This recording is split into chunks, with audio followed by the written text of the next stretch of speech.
ஒரு வாசகமானாலும் திருவாசகமா சொல்லிட்டாரேப்பா! இப்படிதாங்க ரஜினி அவர்கள பார்த்து எல்லாரும் சொல்லிட்டு வந்துட்டு இருக்காங்க.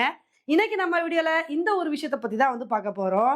இப்ப சமீபத்துல தாவேகா கட்சிய சேர்ந்த ஆதவ அர்ஜுனா அவர்கள் வந்து, ரஜினி அவர்கள விஜய் அவர்கள் கூட கம்பேர் பண்ணி விமர்சனம் பண்ணியிருந்தாரு. அதான் என்ன சொல்லியிருந்தாரு அப்புட்ன்னா, ரஜினி அவர்கள் வந்து அரசியலுக்கு வரேன் வரேன்னு சொன்னாரு. ஆனா திமுக அழுத்தம் குடுத்த உடனே அப்படியே ரஜினி அவர்கள் வந்து சைலண்ட் ஆயிட்டாரு. ஆனா பாருங்க, எங்க தலைவர் விஜய் அவர்கள் எந்த அழுத்தத்துக்கும் அடிபணியாம, சும்மா மாசா களத்துக்கு வந்தாரா அப்படின்னு, இந்த மாரி விஜய் அவர்கள் கூட கம்பேர் பண்ணி ரஜினி அவர்கள வந்து விமர்சனம் பண்ணியிருந்தாரு.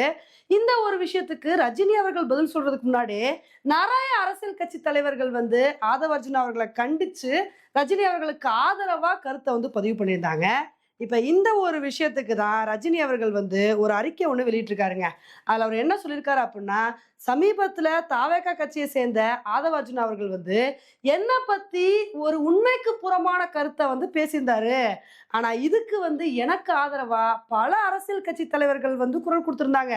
எதிர்க்கட்சி தலைவர் எடப்பாடி பழனிசாமி அவர்கள்ல இருந்து, அண்ணாமலை அவர்கள்ல இருந்து, அமைச்சர் ரகுபதி அவர்கள்ல இருந்து பல பேர் வந்து குரல் குடுத்திருந்தாங்க.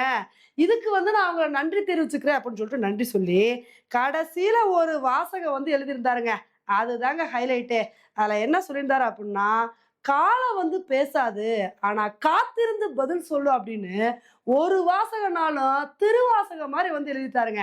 அதாவது அவர் என்ன சொல்ட்டாரு அப்புட்ன்னா, "இதுக்கெல்லாம் நான் பதில் சொல்லணும் அப்படின்ற அவசியமே இல்ல. காலமே பதில் சொல்லும்" அப்படின்னு மனுஷன் நெத்தி போட்டுல அடிக்கிற மாரி ஒரு சூப்பரான பதிலடி வந்து குடுத்தாரு.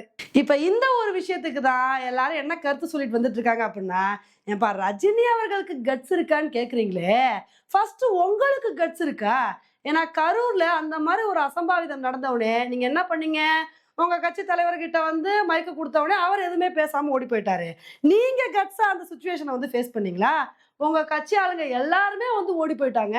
அப்ப வந்து எடப்பாடி பழனிசாமி அவர்கள்ல இருந்து, அண்ணாமலை அவர்கள்ல இருந்து எல்லாருமே உங்களுக்கு ஆதரவா நீங்க இந்த விஷயத்த பத்தி பேசலனாலும் உங்களுக்கு ஆதரவா குரல் குடுத்து பேசுனாங்க. அப்ப நீங்க சைலன்ட்டா அந்த ஒரு சிச்சுவேஷன ஃபேஸ் பண்ணாம உட்டுட்டு, இப்ப வந்து ரஜினி அவர்களுக்கு கட்ஸ் இருக்கான்னு கேட்கிறீங்களே, அவருக்கெல்லாம் வந்து கட்ஸ் இருக்கு. உங்களுக்கு தான் கட்ஸ் இல்ல. ஏன்னா கட்ஸ்னா என்ன? ஒரு சிச்சுவேஷன் நடந்தா அத தைரியமா வந்து ஃபேஸ் பண்ணணும். அந்த தைரியம் உங்களுக்கு இருந்துச்சா? அப்படின்னு பல பேர் வந்து கேட்டுட்டு வந்துட்டு இருக்காங்க. ஓகே ஃபிரெண்ட்ஸ், இந்த ஒரு விஷயத்த பத்தி நீங்க என்ன நினைக்கிறீங்க? அப்படின்றத மறக்காம கமெண்ட் பண்ணுங்க.